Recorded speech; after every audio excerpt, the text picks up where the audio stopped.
Good afternoon, everybody. My name is Jacob Mercado, and today I'll be showcasing my group's 16-point floating bit adder. Our design is pretty simple. It consists of 4 states, which are displayed on the LCD. The first state is reset, which has no inputs or anything. It's the default state of the board. The second, 2 and 3rd states are for inputting these 16-bit inputs. And the last state is for the actual floating point calculation. So all these are going to be displayed on the LCD, and the inputs are taken through the keypad. So right now you can see we're in the reset state. So there's not going to be any kind of numbers being displayed. But once we increment through to the next state with our button, we're able to start receiving inputs for the keypad. So as can be seen, whatever button is being pressed on the keypad is displayed here. The first 7-segment display. So all of the inputs work. There's no buttons for E or F, so I made it so the asterisk is for E and the pound sign is for F. And aside from that, it's pretty straightforward. Whenever you want to input a number, you use the same increment button. So if we wanted to do that, and then as you can see, it goes from reset to input 1. And then once we finish input 1, it goes to input 2. And then let's just input all B.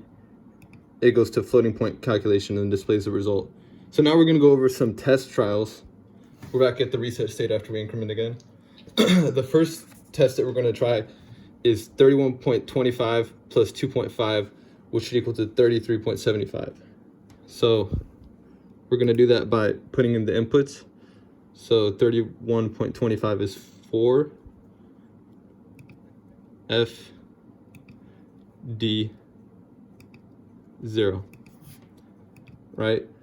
And 2.5 is 4 1 0 0. So that should be equal to 5038, which is equivalent to 33.75.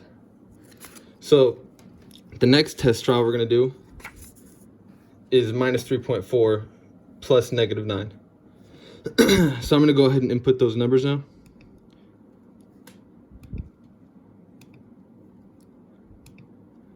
That's the first input, minus 3.4.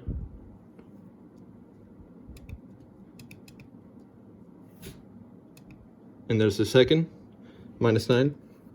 And the result, CA33, which is minus 12.4. And then one final test case, minus 31.7 plus 7. So we're going to go back to the reset state, and we're going to input the first number, which is C, F, E, D. And then we're going to input the second number, 4 7 0 0. And we can see that the result is CE2D, which is correct and is in line with what we were expecting.